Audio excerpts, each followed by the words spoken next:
Hello दोस्तों, कैसे हैं आप लोग। चलिए आज चलते हैं, सीखते हैं। पहले वीडियो में देखे थे प्रतिस्थापन विधि से समीकरण को कैसे हल करते हैं।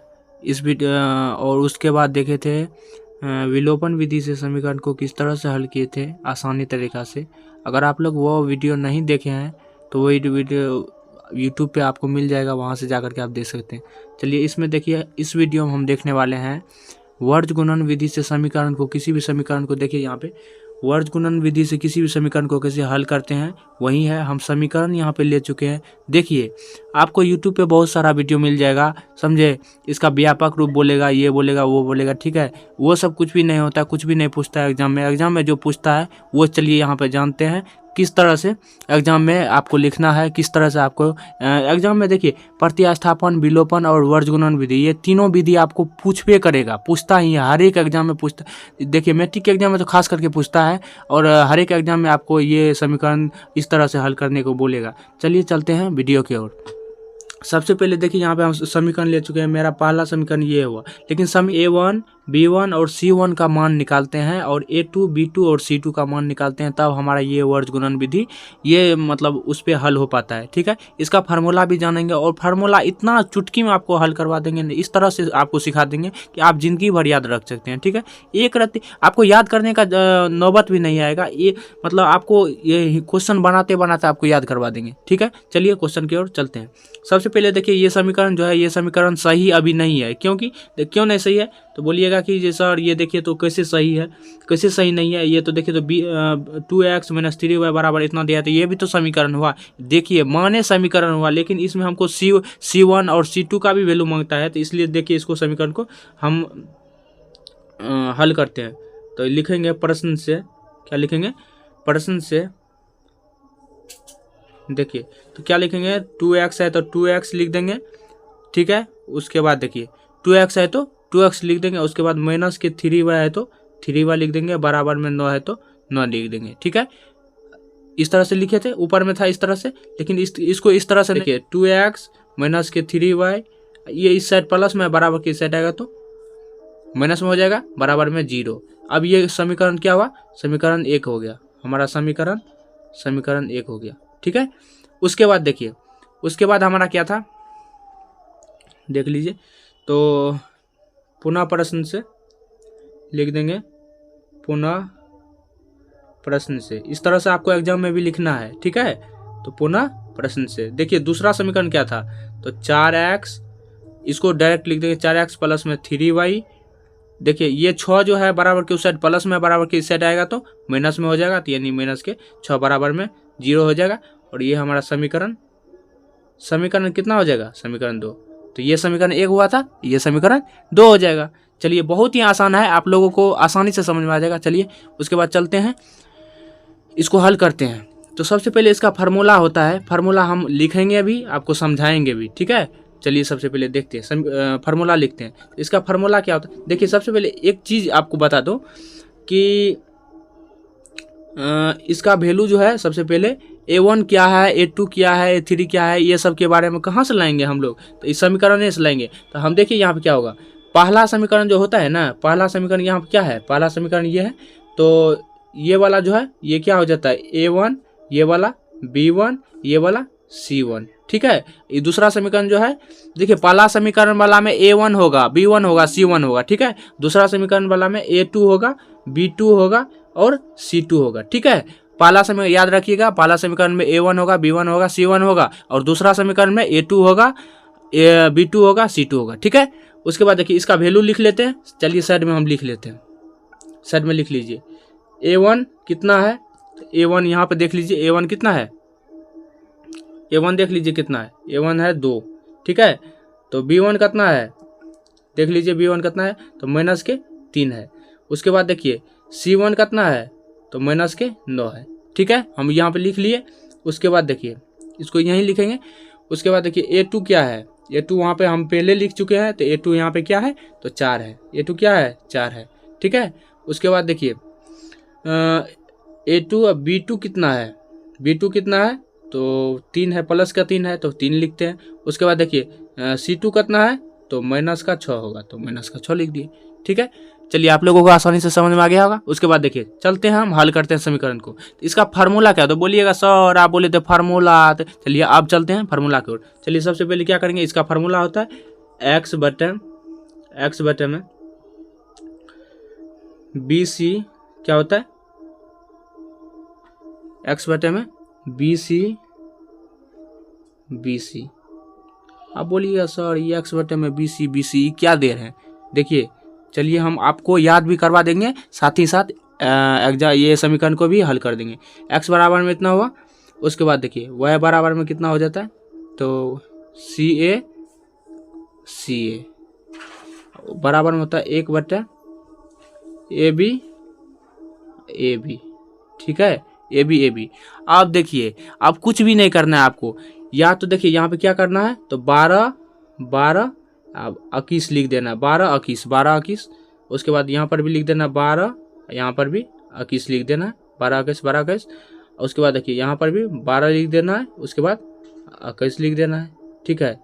आप लोगों को समझ में आ गया होगा। तो आप बोलिए देखिए होता क्या है, तो अगर या तो आप B1 फार्मूला को इस तरह से याद कर सकते हैं, B1 into C2, B1 C2 minus B2 C1, ठीक है। एक्स बटे B1 C2 minus B2 C1 बराबर Y बटे C1 A2 minus C2 A1, ठीक है, इस तरह से। उसके बाद 1 बटे A1 B2 minus A2 B1, ठीक है, इस तरह से हल कर सकते हैं। या तो आपको बता दूं, याद करने का बहुत ही बेसिक तरीका है, आपको जिंदगी भर आप नहीं भूलिएगा। उसके बाद देखिए कैसे इसको याद करना है, तो एक्स बटे तो बी सी लिख देना है, बीच में सब में माइनस का चिन्ह होता है, ठीक है, बी सी लिख देना है। उसके बाद 12 21, सब जिसमें 12 दिए, उसके बाद 21, फिर 12, फिर 21, फिर 12, फिर 21, ठीक है, इस तरह से। तो A1 का B1 का भी निकल गया, C2 का भी निकल गया, B2 का भी निकल गया, C1 का भी। इस तरह से इसको सबको बैठा देंगे इस पर। देखिए कैसे बैठाते हैं। चलिए सबसे पहले देखिए, तो एक्स बटा में अब देखिए B1 कितना है, वहाँ देखिए B1 कितना है, तो माइनस का 3 है। B1 कितना है, माइनस का 3 है, बीच में नहीं कुछ है तो गुना का चिन्ह है। C2 कितना है, C2 माइनस का 6 है। उसके बाद देखिए माइनस है तो माइनस दीजिए। उसके बाद देखिए B2 कितना है, B2 3 है तो 3 दीजिए, क्या है 3 है तो 3 दीजिए।